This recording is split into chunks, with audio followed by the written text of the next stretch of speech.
हामी सहरको कोलाहलमा के खोज्दैछौ? साँचो शान्ति र ऊर्जा त यहाँ छ। आज म तपाईहरूलाई नेपालको यस्तो ठाउँ लैजाँदैछु जसले तपाईँको सोच्ने तरिका बदल्नेछ।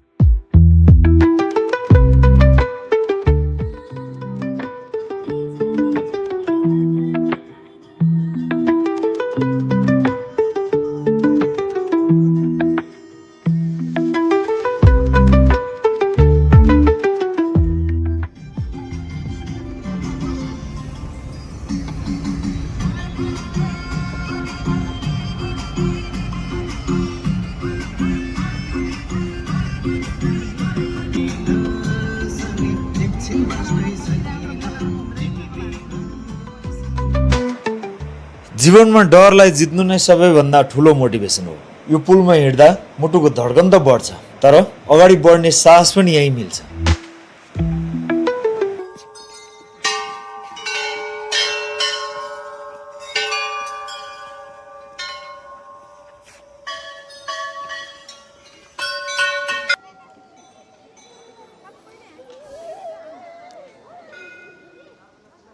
यात्रा जतिसुकै लामो वा कठिन किन नहोस्, जब पाइलाहरू शक्तिपीठमा पुग्छन्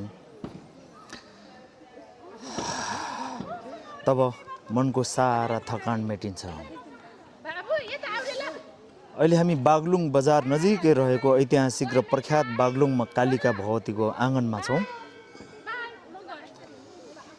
घना जङ्गलको बीचमा अवस्थित यो मन्दिर केवल एउटा धार्मिक स्थल मात्र होइन, यो करोडौँ भक्तजनहरूको आस्था, विश्वास र शक्तिको केन्द्र हो। भनिन्छ पर्वतका राजा प्रताप नारायण मल्लले पाल्पाकी राजकुमारीसँग विवाह गर्दा दाइजोमा पाएकी कालिका देवीको मूर्तिलाई विक्रम सम्वत 1591 यहाँ स्थापना गरिएको थियो।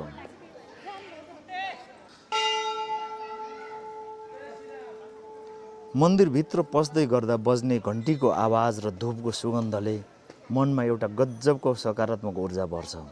जीवनमा जस्तै चुनौती आए पनि, जस्तै अँध्यारो भए पनि यहाँ आएर माता कालिकाको दर्शन गर्दा एउटा नयाँ आँट र भरोसा मिल्छ। तपाईहरू पनि यदि यो बाटो हुँदै यात्रा गर्दै हुनुहुन्छ भने यहाँ आएर माताको दर्शन गर्न र यो आध्यात्मिक शान्तिको अनुभव लिन नभुल्नुहोला। माता कालिकाले हामी सबैको यात्रा सफल गरून् र सबैको कल्याण गरून्। जय कालिका माई।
अप्ठ्यारो बाटोले नै मानिसहरूलाई बलियो बनाउँछ। सम्झनुहोस्, सुन्दर गन्तव्यमा पुग्न सधैँ सजिलो बाटो हुँदैन। ढोरपाटनको स्वर्ग जस्तो सुन्दरता हेर्न यो शास्ति त एउटा परीक्षा मात्र त हो।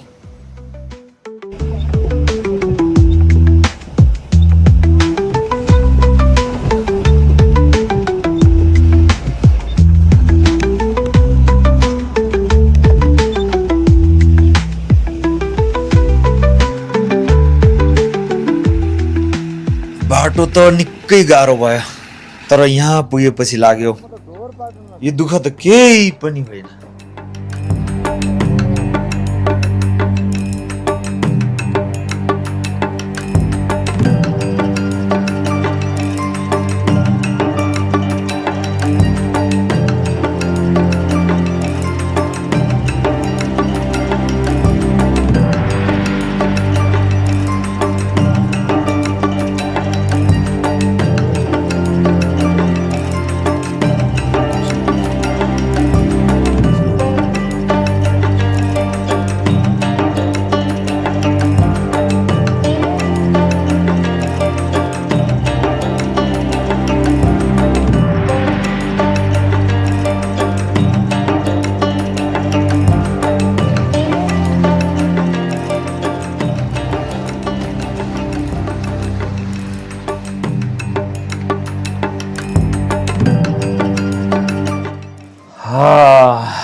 यो तपाईहरूले देखिरहेको पाटन नै ढोर पाटन हो। यो नेपाल सरकारद्वारा आरक्षित शिकार आरक्ष्य हन्टिङ रिजर्भ एरिया हो।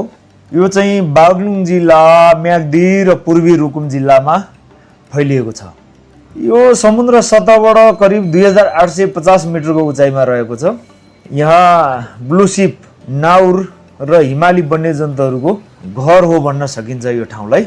यहाँका फराकिला समथर घाँसे मैदान जसलाई पाटन भनिन्छ र यसको ठिक माथि रहेको बुकी पाटनका मनमोहक खर्कहरूले जो कोहीलाई पनि मन्त्रमुग्ध बनाउँछन्। यो प्रकृति र संस्कृतिको एउटा अद्भुत सङ्गम स्थल हो।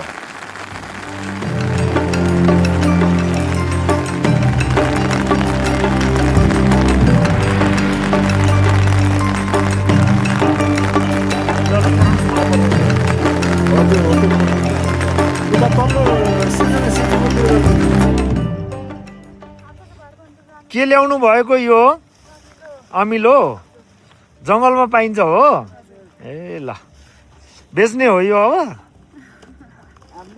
आफ्नै लागि हो। मानसिक तनाव र डिप्रेसनबाट मुक्त हुन महँगो औषधि होइन, प्रकृतिको काख चाहिन्छ। जीवनमा एकपटक यहाँ आउनै पर्छ है।